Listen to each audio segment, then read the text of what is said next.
This is The Drive with Mark Panatelli. New Bern Sporting Goods, 3721 Trent Road in New Bern. All of your athletic equipment needs, no matter what sport you play. Plus, they've got, when I tell you their unbelievable job that they can do with the screen printing, embroidery, plaques and trophies, they're your one-stop shop for everything you need sporting goods-wise. So stop by and see them. Visit them on the web at nbsports.net. New Bern Sporting Goods, where you're always in the game. We got a phone call. Joining us now, and very happy to, it's odd to talk to him on Monday, but happy Monday. Brian North joins us from Fox Eastern Carolina and News Channel 12. Happy Monday, buddy. Hey, Marky, how are you? I'm doing all right, man. You know, just trying to, I know you TV people don't know anything about weekends, but for the people that get weekends off, you know, Monday's always the big struggle, trying to get back into the work mode. So, I just like everybody today that was off for Mother's Day weekend, just trying to get back to work and head towards that Memorial Day 3-day weekend. Yeah. It is definitely worse during the summer. I mean, in the fall, we've got football we want to talk about, and we're kind of engaged in that all weekend. But you get in this May, June, July period, it's we want the weekends to last 5 days. So Absolutely. It's a little more of a struggle right now. Well, let's talk a little ECU baseball. They had a great comeback walk-off on Sunday to take the series against Cincinnati, and again, things going well. Especially again, nice way to bounce back after losing that opener on Friday. This Pirates team has been interesting here. Now, they haven't blown many late leads, but they did on Friday. I think it was their first eighth-inning lead they've blown all year. And, Cincinnati's not bad, but there's been some struggles with this Pirate team with injuries and finding some identities, trying to find closers, trying to have a consistent bullpen. But one of the things they haven't done is had a lot of comeback wins themselves. So I think this is the second time all year they've had a game-winning hit. So that's another thing they can stick in their arsenal as they head towards postseason. They still have a chance to win the AAC regular season title if they can go and sweep Connecticut, which is, Connecticut's ranked in the top 20. But if they can sweep Connecticut, then they can win a regular title and then go into the postseason tournament. Yeah, I was asking Ariel this, and I know it's hard to say, and it will fluctuate year to year, but I think you and I have talked about this, that you got to consider that this state is really one of the havens for college baseball. I know Texas and Florida, but, consistently, especially now that Duke's program has stepped up, and, North Carolina's been good for a while, but all of these teams and the fact that, we've argued about this. I know it's not a big national sport. It's very regional and hyper local, but the fan base is really even the student bodies, like especially at ECU. I mean, you get some pretty decent crowds for a college baseball game. But your thoughts on the state of college baseball in the state of North Carolina? Well, you look at what NC State's doing, Carolina, Duke, ECU, and you can even go down a level, too, where NC Central's having its best year in school history. UNC Pembroke made the Division II playoffs, and Mount Olive's always great in Division II, and so A&T's having one of its better seasons in school history. Asheville's decent. Greensboro's decent. So the list goes on and on. Campbell just won its conference. So the whole state right now is, even though our area may be down a little bit in baseball as far as the great talent we have coming out of here, look, Bryant Packard is having a great year at ECU out of D.H. Conley, but the state right now is looking pretty good. Can it get through and win the big one? Obviously, North Carolina has done it in the past. State has been to very few College World Series. ECU's never been to one. So now it's what's next? How many regionals do they host? How many super regionals? How many teams can they get in to that 18 College World Series? So it's the fun part of the process, but great years. Can you make a really good year special? And that's what all these teams are trying to do. Yeah, and again, you guys do a great job. The coverage on News Channel 12 and Fox Eastern Carolina, I think, fantastic stuff, and you guys are going to follow ECU throughout their postseason. Moving to, you were talking about the sports that we have now, and I know you and I have talked about this because I think if you're a golf fan, there have been stars that we've talked many times about some of the young talent that some of the great personalities that the PGA Tour has offered. While Tiger hasn't been the best player on the tour, but I find it interesting how he moves the meter so much because I get more updates when Tiger Woods does anything than even when spectacular things happen with the leaders. Again, he hasn't won an event for however many years, so it is still interesting how much he still moves the meter. It's the possibility of greatness. It's his personality. It's his or lack of personality. His secretiveness. It's been now it's become his. Trying to come back. Can he recreate that magic? He's getting closer. I still think he can win a tournament, but it is interesting that he is this lightning rod for us to watch, and I'm not quite sure I can put a finger on it outside of how dynamic he was early in his career and how secretive he was and then all the troubles that have surrounded him. He certainly has been interesting. And, we've got all these other young guys, but no one moves the needle like him. And I'm not quite sure why outside of, some people just have that it factor and you can't look away. And he's that guy.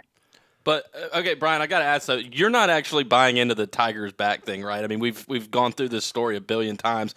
I'm kind of irritated that the meter gets moved every single time Tiger does anything, and I'm just not buying into it. Are you kind of similar opinion there? Well, when he plays, I pay attention, and look, it's a little bit different for me. Tiger came by New Bern and played in Curtis Strange's tournament 2000, and got to know him just a little bit. I mean, nothing dynamic by any means, but. So when you kind of meet these people, see these people, he came on to the Emerald Golf Course. Had never seen the course before. He'd just come off of winning the Canadian Open the night before on an incredible shot. He comes into New Bern on no sleep and set the course record right away. So, I mean, he had that dynamic factor of just what he does on the golf course. He just does things other people can't do. And he still does it occasionally. It was painful to watch for a little bit, but now you're starting to see a glimpse of that. And look, Webb Simpson set the course record down in Ponte Verde Beach, but it's not like people were going nuts about that. It's just we're in the entertainment and interesting business, and he's still entertaining and interesting for some reason. People are still interested in what he does. Maybe not you and the younger generation, but people who love the game just are waiting for that dynamic thing that he does next that no one else has done. Wait a minute. Are you telling me, go back to what you said in the beginning, are you telling me that Tiger Woods has the course record at Greenbrier in New Bern?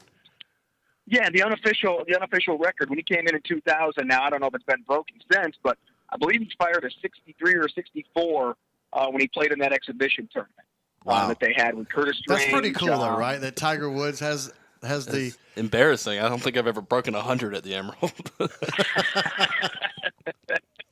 Look, he was at the height of his game. He was in the middle of his Tiger Slam. Then he could do no wrong.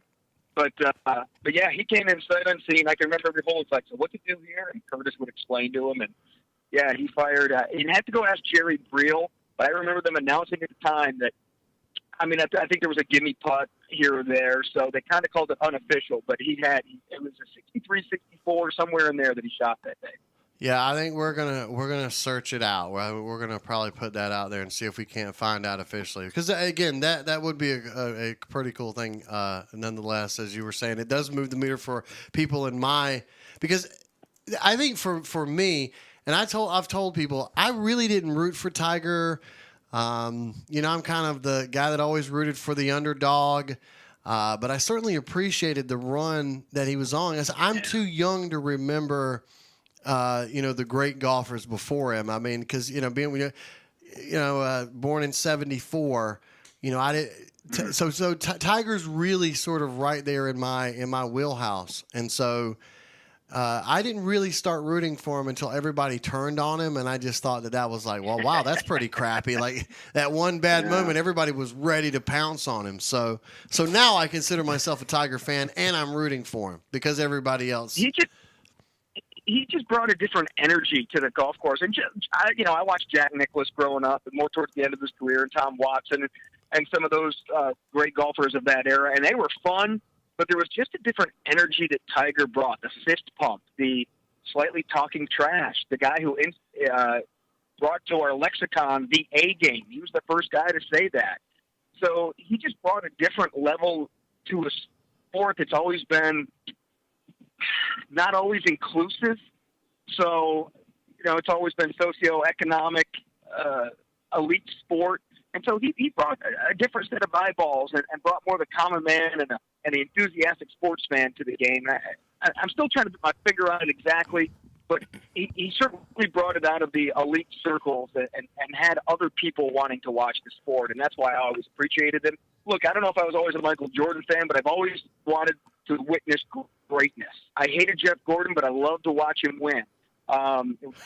Richard Petty, I saw him at the end of my career. So there's always guys who were great during their sport and dominated for a time that I love to watch just because it's rare to see that sort of domination in a sport. Yeah, I know Tom Brady fits that mold for me. Oh, yes. I hated Tom Brady until about 4 or 5 years ago. I've got some clarification on the Tiger Woods playing in the Curtis Strange Classic. So it was back in 2000, and there was a bunch of guys at this thing. Arnold Palmer was there, Jay Haas, Tom Kite, Fred Couples, Nancy Lopez, Stuart Sink, Fuzzy Zeller. But Tiger Woods played, as you said, Brian, the first time he stepped on the course, he tied the course record of 63. Ah, tied. There you go. Well, who cares? And so that was the last year of the. So all those guys you mentioned used to come years before. So Curtis ran that thing for 10 years, and 2000 was the last year he did it. And he went out with a bang with Tiger, and he had and then he had the funny drunk commentator who's now sober. Oh yes, David Faraday. Oh, David Faraday. My gosh, he was hilarious. It Yeah. was great.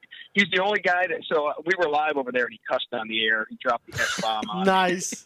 and he was drunk and he's like, "Oh, I'm so sorry." I'm like, yeah, tell the SEC that. Oh. So That's great, man. good times. Yeah, every time an American does a poor, I guess is it Irish or Scottish impression, it sounds like a leprechaun. It sounds like. Those are my only influences with that. The leprechaun Right. is my go-to, Right. Always after me, Lucky Charms. It's interesting. When you talk about golf, for some people is considered one of those fringe sports. It's not really considered one of the big three or big four, or however you want to describe it. The major events do interest maybe sometimes that fringe fan. But Saturday, I had some time to spend in a sports bar, and I noticed that cornhole, a sport that's sweeping the nation, was on ESPN2. Cornhole. And it got me to thinking about, when I was a kid, things like tennis, which Sam tells me all the time, he has no interest in tennis whatsoever. When I was a kid, there were stars, Tennis McEnroe and You always had to watch Yeah. Wimbledon, the fortnight at Wimbledon, man. It was you always watch those championships on Sunday. Yep. And I still do, but can you see one of these fringe? Now I don't see golf going anywhere, but something like tennis. Could you see something like cornhole replace tennis? As every few years the big Georgia cornhole tournament. I can't even. I don't even like playing the game. I can't, and I go by tailgate, and no, I don't see it. But man, you never know. Look, there's places arm wrestling is still huge. Okokoke, they have a huge wrestling. women arm wrestling tournament every year. So Wow. there's different sports for different places at different times, and I can't. Speaking of Okokoke, I just had this vision of when I was at Okokoke watching trampoline basketball. Remember that? Oh, I For do. a summer, people were like, "Oh, that's great, trampoline basketball." That lasts like 1 year. Sam, you're a disc golf guy. Sam is a disc I golf love disc guy. golf. I played this weekend. Would you like to see disc Ultimate- golf? Ultimate frisbee. Dodgeball. I can't see paying money. Dodgeball, maybe, but the violence of it will never be taken mainstream. There'll be somebody who will. Oh. The violence of Violence of dodgeball. dodgeball. Who considers dodgeball legitimately violent? Oh, I think it's great, man. We used to try That to is hit people in great. the face, Yes. and then because people don't want to play after you get hit in the face once with that dang rubber ball, you do not want to be back out there. Yes. I just saw, there was a commercial or somebody, I'm sure it was a parody, but there was a softball player, and she was underhanded and just rocking people off the head. It was awesome. Dodgeball, and this is when they banned dodgeball in schools and whatever they did. Dodgeball was the ultimate gym time, separation, Darwinism. I can remember playing dodgeball. We always had, there was always this one kid who was always hiding in the back, Tim Lloyd. He was super sneaky, but man, we had to get Tim Lloyd and we had to put him in his place. And it was just, dodgeball was the ultimate Darwinism sport. Be honest with me though. When teams are getting picked for dodgeball, where does Brian North get picked? Are you a first rounder, Brian? Are you a middle rounder? Or are you that last kid? Back in my younger athletic days, I was quick, had speed, I had the arm. I wasn't as accurate, but I could catch. So no, I was definitely a first rounder. So I was always a target early on. You know, that sprint to the middle to get the ball. If somebody could take me out right then and there, I was always a target for that. So I had to learn to lay back after a while. Nice. Yeah, I think they got away from you were talking about. They've gotten away from. You can catch a wrench, you can catch a dodgeball. That's right. Listen, they've gotten away from it because again, they feel like maybe it's demoralizing to kids. I really think that's what's wrong with kids today is they haven't taken enough plastic balls to the head. Right? Do you think this nation could use, just for these kids to get hit? I mean, first off, no kid has ever died from getting hit in the head by a dodgeball. Never has happened, right? Never died externally, Mark, but they died a little on the inside. It's okay because you figure out you can come back from that. If you can come back from that, then you can come back from anything, can't you? It's the pillars of anybody's youth, the 5 Ds of dodgeball. Dodge, duck, dip, dive, and dodge. That's right. That's right. Somewhere along the line, we bought into much of you can be anything that you want. You can, no, you can't. You have to know who you are in this world, and sometimes dodgeball just separates who you are. That's right. You know, if you can't play dodgeball, then you better go study a little bit harder in your science class and go rule the world that way. So that's right. Dodgeball. I'm all about knowing who you are, and dodgeball having separated you as a person early on to know who you are. I think we should decide more things through dodgeball, to be quite honest with you. I mean, important company decisions, there's like a couple of things your company wants to do, decide it, have it out on the dodgeball floor. Right. Yeah. It's better than dueling. I mean, we've evolved. If 100 years ago 200 years ago, we were dueling. At 10 paces, turn and shoot. No, now just go ahead and bring back gladiators while we're at it. Right? No, I'm talking about a nice, friendly, safe. Everybody will make it home dodgeball game. This is good. Can we get set up a dodgeball match between us and the good folks at Channel 12? Oh. 2-on-2. Look, I don't want any part of this. Stop right there. Yeah, I better stop right there. Yeah, I'm with you because it sounds like a lot of moving, and you were talking about ducking and dodging. Like I'm gonna have to work after this. Oh yeah. No, you get older, you're not as flexible. You need flexibility for dodgeball. So. I love that this whole thing went awry and we just dodgeballed it for the last 6 minutes. That's fantastic. For more dodgeball and dodgeball coverage, you can go to News Channel 12, WCTI12.com. You can download the News Channel 12 app on your smart device. It's free from what I'm to understand. Brian, you don't charge anything for that app. At your Google or Apple store, or you can tune in News Channel 12 at 5:30, especially 5:30. Am I a bad human being if I've never downloaded that app myself? Yes. You should at least download it. So, yeah, it's free, I think. Sure. Yeah, we'll go with that. My phone buzzes enough during the day. I don't need apps and text alerts and all those other things. If something's really important, someone will let me know. Brian, you're awesome, man. We will talk to you next week. All right, fellas. This is going to be how it's going to be all summer, huh? Yes. Oh, yeah. All right, we'll take a quick break. We'll come back.